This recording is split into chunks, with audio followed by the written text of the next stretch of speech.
Reporter big exclusive. Unnikrishnan പോറ്റിയുടെ കൈവശം 2024 ദ്വാരപാലക ശില്പത്തിന്റെ പാളികൾ കൊടുത്തുവിടാൻ മുരാരി ബാബു ഇടപെട്ടതിന്റെ രേഖകൾ റിപ്പോർട്ടറിന്. സ്വർണം പൂശാൻ ഉണ്ണികൃഷ്ണൻ പോറ്റിയുടെ കൈവശം നൽകണമെന്ന ചെന്നൈയിലെ സ്മാർട്ട് ക്രിയേഷൻസിന്റെ ആവശ്യം അന്ന് എക്സിക്യൂട്ടീവ് ഓഫീസറായ മുരാരി ബാബു അംഗീകരിക്കുകയായിരുന്നു. ഇതിനെതിരെ തിരുവാഭരണ കമ്മീഷണർ ആർ രജിലാൽ ഫയലിൽ രേഖപ്പെടുത്തിയതോടെ മുരാരി ബാബുവുമായി ചേർന്നുള്ള ഉണ്ണികൃഷ്ണൻ പോറ്റിയുടെ ശ്രമം പാളി.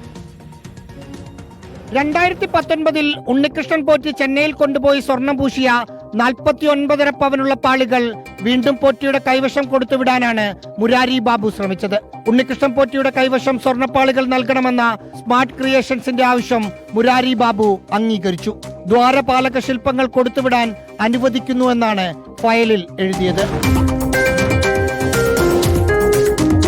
ഉണ്ണികൃഷ്ണൻ പോറ്റിയുടെയും മുരാരി ബാബുവിന്റെയും നീക്കം തടഞ്ഞത് തിരുവാഭരണ കമ്മീഷണറായ ആർ രജിലാലാണ്. ഫയലിൽ എതിർപ്പ് രേഖപ്പെടുത്തിയതിനു ശേഷം ഭരണസമിതിയെ കാര്യങ്ങൾ അറിയിച്ചു. ഇതോടെയാണ് എക്സിക്യൂട്ടീവ് ഓഫീസറുടെ തീരുമാനം ഭരണസമിതി ഇടപെട്ട് തടഞ്ഞത്. ഈ ഉണ്ണികൃഷ്ണൻ പോറ്റി എന്നെ വിളിച്ചിരുന്നു. അപ്പോൾ ഞങ്ങളത് കൊണ്ടുപോകാം എന്ന് പറഞ്ഞു. അപ്പോൾ ഞാൻ പറഞ്ഞു അതെങ്ങനെ കൊണ്ടുപോകും എന്ന് ചോദിച്ചു.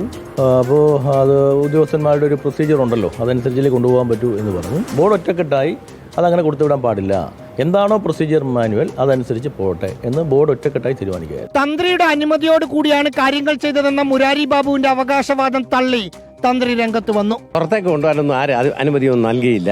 അവിടെ സാധാരണ മുമ്പ് ഇത് ഒട്ടിക്കുമായിരുന്നല്ലോ, സ്വർണം ക്ലാഡ് ചെയ്യുമായിരുന്നു.